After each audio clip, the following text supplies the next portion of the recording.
जी, तो ladies and gentleman, in conclusion जो है इसका एक छोटा सा रीकैप करने में आपने ये देखा कि एक बड़े बच्चे ने, इनफैक्ट एक फुल ग्रोन आदमी ने कितनी अच्छी वॉइस ट्रेनिंग की और कितनी अच्छी एक्टिंग की कि वो मैं भी डर गया। फिर आपने दूसरे बेटे को देखा, अपने छोटे बेटे को देखा कि उन्होंने क्या कहा, कैसे किया उन्होंने, ट्विंकल ट्विंकल लिटिल स्टार। उसके बाद फिर आपने एक लड़की से आपने एक कहानी सुनी एक स्पेसशिप के ऊपर। तो ये 3 एग्जाम्पल्स जो हैं आपके पास आ गए हैं और आपको पता है कि आप क्या कर सकते हैं।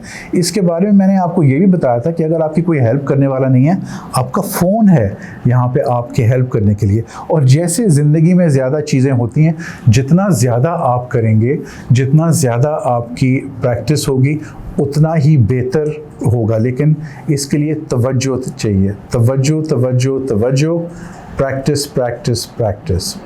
अब हमने स्पेशली ये वीडियो आपके लिए किया है, और जो भी आप इस दुनिया में करना चाहते हैं, जैसे भी आप करना चाहते हैं, आप कर सकते हैं।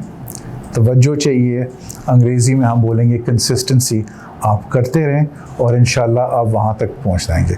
बहुत बहुत शुक्रिया। मैं और मेरी पूरी टीम कहते हैं thank you so much, God bless you, और हम बहुत जल्दी फिर से मिलेंगे।